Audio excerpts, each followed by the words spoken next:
আসসালামু আলাইকুম ওয়া রাহমাতুল্লাহি ওয়া বারাকাতুহু। আল্লাহ মহান, আল্লাহ মহান, আল্লাহ মহান। আমি হাসান জাহাঙ্গীর আবারও চলে আসলাম আরো গুরুত্বপূর্ণ কিছু বিষয় নিয়ে আজকে। আমি যে কথাগুলো আজকে বলবো প্রত্যেকটা কথা জরুরি। হয়তো আপনারা আহ, বিষয়গুলোর সাথে অভ্যস্ত বাট গুরুত্ব দিচ্ছেন না। গুরুত্ব দিতে হবে। যেমন আপনি ধরুন আপনি কাউকে একটা ব্লাঙ্ক চেক দিলেন না, এটা দিবেন না। কারণ ব্লাঙ্ক চেক দিলে আপনার অ্যাকাউন্টের টাকা থাকলেও সমস্যা, আর না থাকলেও কি হবে, বলবে যে উনি আমাকে ব্লাঙ্ক চেক দিয়েছে। এই অপবাদটা আপনার উপর চলে যাবে। 2 নাম্বার, সেটা হচ্ছে আপনার জমিতে কাউকে থাকতে দেবেন না। আমরা কি করি, আমাদের সম্পত্তি আছে, আমরা একজনকে এমনি থাকতে দিই না, এটা এইভাবে থাকতে দেওয়া উচিত না। কারণ এই লোকটাই লোভে পড়ে 2 দিন পরে সম্পত্তি নিজের বলে চালিয়ে দিবে, জাল দলিল করবে।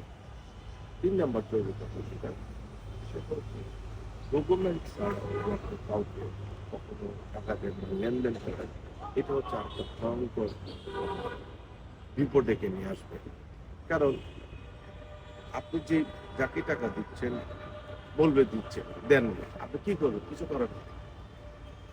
এই যে বিষয়টা, আমরা যেটা কিন্তু বিশ্বাস করি, অন্ধবিশ্বাস ভালো।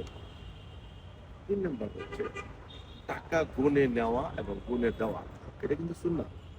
আমরা কি করি, ব্যাংক থেকে টাকা তুলে গুনে নেন না, এটা গুনতে হবে।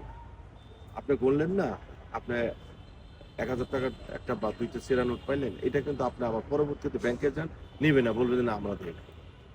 বা আপনার 1,000 টাকা কম হলে বলবে যে না আপনি গুনে নিলেন না কেন। তো টাকা গুনে নেওয়া এবং দেওয়া। 3 নম্বর হচ্ছে, সেটা হচ্ছে যে এতিমের সম্পত্তি আপনি কখনো ভোগ করতে যাবেন না। কারণ এতিমরা তার দাদার সম্পত্তি সবসময় পায়, এটা মাথায় রাখবেন। এরপরে যেটা হচ্ছে, নাবালকের সম্পত্তি সস্তা হলেও কিনবেন না।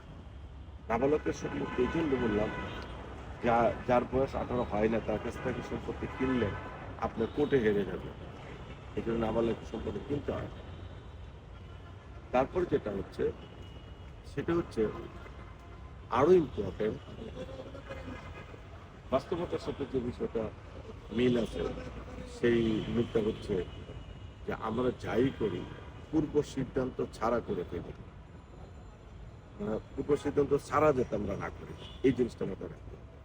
গ্রামে আপনি আজকে একটা কাজ করছেন, হুট করে চলে যাচ্ছেন, হুট করে করে করছেন, এই বিষয়গুলো করতে না। ভালো থাকবেন সবাই, বাই বাই।